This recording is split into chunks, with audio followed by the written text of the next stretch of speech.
He rescued the alien queen, vanished. After one night 5 years later, she finds him again. Elia's ward had learned long ago that space was never quiet. Even on an abandoned orbital station drifting far from major trade lanes, there was always sound. Air recyclers breathing like tired lungs, metal contracting with faint clicks, distant hums from systems that refused to fully die. He liked it that way. Noise meant the station was still alive, and as long as it lived, so did he. He was alone that night, floating through a maintenance corridor with a handheld scanner, checking power leaks the station should not have had any more. The job paid little, but it asked fewer questions, and Elias preferred that. He was a civilian engineer, the kind people forgot easily. No medals, no ranks, no importance. Just a man who fixed broken things because someone had to. The scanner chirped softly, pulling his attention toward an access hatch that should have been sealed. He frowned. The station's logs showed no traffic for weeks. Still, the hatch was warm. Elias hesitated. Smart people turned around at moments like this. Elias had never been particularly smart. He opened the hatch. Inside, the compartment lights flickered weakly, revealing twisted cables, torn insulation, and something else, someone else. A figure lay against the far wall, half hidden in shadow. At first, his mind refused to accept it. His breath caught when the figure moved. She was not human. Her shape was close enough to unsettle him. 2 arms, 2 legs, a head, but her skin shimmered faintly like light trapped under glass. Dark markings traced her face and neck in patterns too precise to be natural scars. One of her arms was pressed tightly to her side, and a dark, iridescent fluid stained the floor beneath her. Elias froze. Every protocol drilled into civilians screamed at him to back away. Unknown species. Possible hostile contact. Report immediately. Do not engage. The alien woman lifted her head slightly. Her eyes met his. They were bright, gold-threaded, and painfully aware despite the pain tightening her expression. She did not reach for him. She did not threaten. She only whispered something he could not understand, her voice rough but not harsh. Elias swore quietly. He shut the hatch behind him.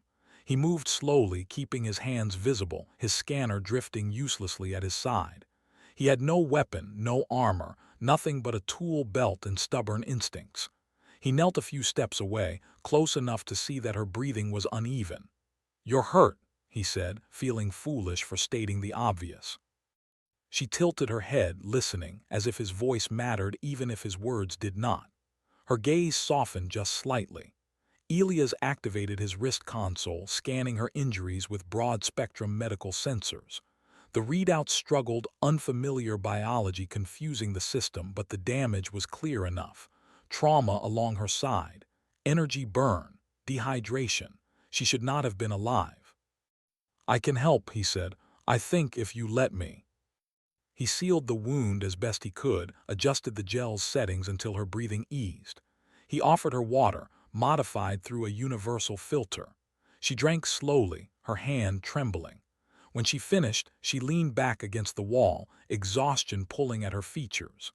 They stayed like that for a while, silence filled only by the station's distant hum. Elias felt the weight of what he was doing settle into his chest, harboring an alien on a restricted station, failing to report first contact, ignoring every sensible warning. He felt strangely calm. When she finally spoke again, her voice carried careful effort. "You are human." "Yes, but I know you're bleeding on my station." Occasionally, distant signals flickered across Elias' console, scans from passing patrols, faint enough not to pinpoint the station but close enough to raise his pulse. He masked the station's output, rerouting power, hiding her presence as best he could. He did not ask who hunted her. He did not want to know. During the long artificial night, they talked quietly. Not about politics or war or why she was wounded. They spoke about stars instead. Sareth described constellations Elias had never seen, skies shaped by different histories. Elias spoke of earth oceans, of storms and open fields. She listened like someone hearing a forgotten song. "You expect nothing," she said at one point. Elias shrugged. I expect the station to fall apart if I don't keep fixing it." The medkit lay neatly closed. The wound dressings were gone. No blood stained the floor anymore. Only a small, crystalline object rested where Sareth had been lying, glowing faintly. Elias stared at it for a long time. He did not know when she had left or how. The station logs showed nothing. No ships. No energy spikes. It was as if she had faded out of existence. He picked up the object carefully. It was warm, pulsing softly like a heartbeat. When he touched it, a gentle warmth spread through his palm, then faded. That was all she left him. By morning cycle, authorities arrived. They asked questions. They always did.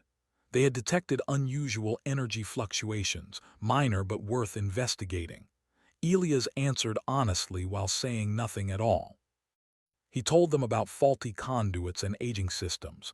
He showed maintenance reports. He smiled politely. They searched. They found nothing.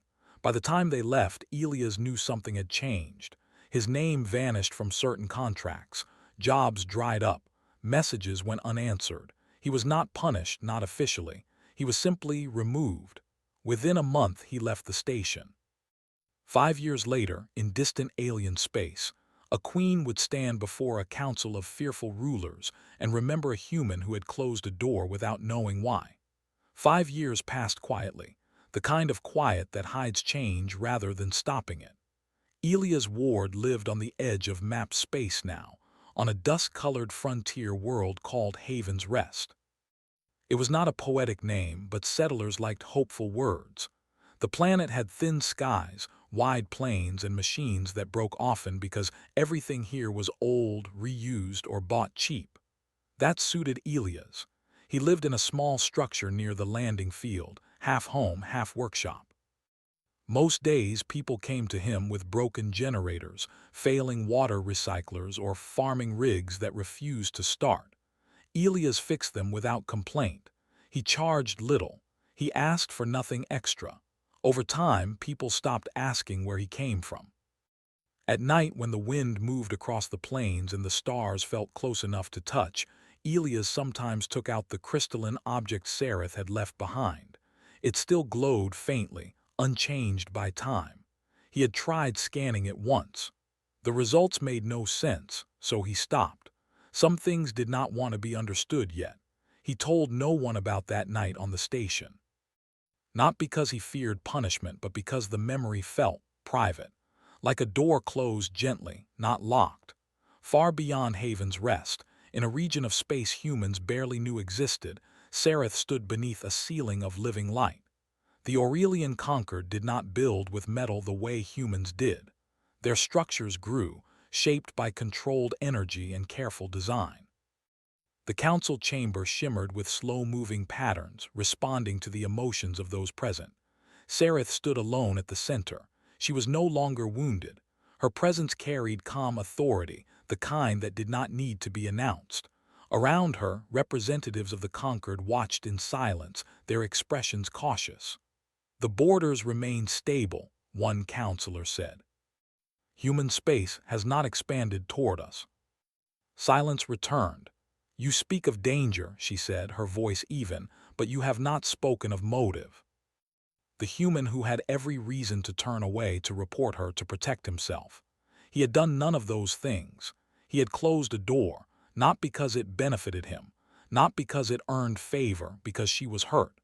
"For 5 years," Sareth continued, "we have observed humans from a distance. We have measured their technology, their conflicts, their inefficiencies. Yet we still do not understand them." One point pulsed softly. Elias Ward. Finding him had not been easy. Humans moved often, records changed, names vanished, but humans also left traces in unexpected places, repair logs, informal networks. People remembered the man who fixed things without asking why. Sareth rested her hand against the projection. "Still alive," she murmured. She did not tell the council she had found him. Some truths needed space to breathe. On Haven's Rest, Elias felt the change before he understood it. Ships began passing overhead more often. Not human ships. Their silhouettes were wrong, too smooth, too quiet. They never landed. They never hailed. They simply watched. Elias noticed because watching was his habit. He felt no fear, only a strange sense of familiarity. He checked his workshop systems, adjusted shields he had not powered in years, and waited. One evening, a young settler named Mara brought him a broken comm unit. She lingered longer than usual. "People are talking," she said finally. "People always talk," Elias replied, working carefully. "About you. They say ships are here because of you." It settled beyond the landing field, resting on invisible support. The settlement froze. People watched from doorways, fear and wonder mixing freely. Elias stood alone outside his workshop. The ship opened without sound. Sareth stepped out. She looked the same and not the same. Her presence felt larger, heavier with meaning. The markings along her skin glowed faintly. Her eyes found Elias instantly. For a moment, neither moved. Then Sareth inclined her head, a gesture both formal and deeply personal. Elias ward. "I hoped," she said, "that you would still be exactly like this. If I stayed, your life would have ended." No one interfered. Something about the moment made it clear this was not theirs to interrupt. "In my people's history," Sareth said quietly, "no ruler has ever been aided without condition. Power attracts cost. If I had expected something, I might have chosen differently." Envoys. An empire was learning that the smallest human actions could change the shape of the future, and it had no idea what to do with that knowledge. Morning on Haven's Rest came slowly, light spreading across the plains like a careful promise. The alien ship still rested beyond the landing field, silent and unmoving. People watched it from a distance, pretending to go about their work while clearly doing nothing of the sort. Elias sat on the steps outside his workshop, a mug of warm drink cooling in his hands. Sareth stood nearby, looking at the sky with open curiosity as if she had all the time in the universe. "You stayed," Elias said. "I said I would walk with you," Sareth replied. "I did not say how long. They fear what they do not understand." The settlement coordinator, a middle-aged woman named Rhea, stopped a respectful distance away. "We don't mean disrespect," Rhea said carefully, "but we need to know why an alien ship has landed here." "It's a long story." She saw him repair a water recycler using parts that should not have fit together but somehow did. She watched him speak to people without authority or command, earning respect through patience instead. "This is influence," she said quietly. "You deny having it, yet you shape those around you. I just fix what's broken. You kept it. Hope is uncommon for my kind." "I rule because I am stable," she replied. "But stability does not mean certainty. We can't even agree on what optimal means." The meeting took place in the open under the sky. No barriers, no raised voices. "We acknowledge your status," the lead officer said carefully, "but your presence here is sensitive." "I intend," she said finally, "to understand humanity better, and to be understood in return." Humanity was speaking for itself, without him needing to say a word. After the patrol left, Sareth seemed thoughtful. "Your people did not demand concessions." "Figures." He looked at the settlement lights, at the plains, at the people who trusted him. "I don't belong in palaces," he said quietly. "You would not be bound by one," Sareth said. "You would observe, teach, question." "Then stay," she said, "and know that what you are matters beyond this world." Life on Haven's Rest returned to its uneven rhythm, but something had changed. Stories spread, not of threats or demands, but of a queen who walked beside a mechanic and learned. Far away in the halls of the conquered, Sareth stood before her council again. "Humans," she said, "are not a problem to solve. They are a force to respect." People spoke more softly when they mentioned the stars. Children pointed at the sky with new curiosity. Even the machines Elias repaired seemed to hum with extra patience, as if waiting. Elias returned to his routine. He woke early, fixed what was broken, ate simple meals, and rested when the day allowed it. Outwardly, nothing about him changed. Inside, however, his thoughts traveled farther than they ever had before. He often found himself holding the small device Sareth had given him. It fit easily in his palm, smooth and warm, with no visible controls. He did not try to activate it. Knowing it existed was enough. The first message arrived quietly. It did not come through official channels. Instead, it appeared on an old terminal Elias barely used, hidden between repair logs and outdated software. The message was short, translated into simple human language. Observation request, non-intrusive, voluntary. She had opened a door both sides could now see. He replied with equal simplicity. Observation is fine, no interference. Sensors detected unfamiliar scans that adjusted themselves when Elias noticed them, as if apologizing. No demands were made. No rules were imposed. They were watching. Human authorities noticed as well. Representatives arrived not with threats but with questions.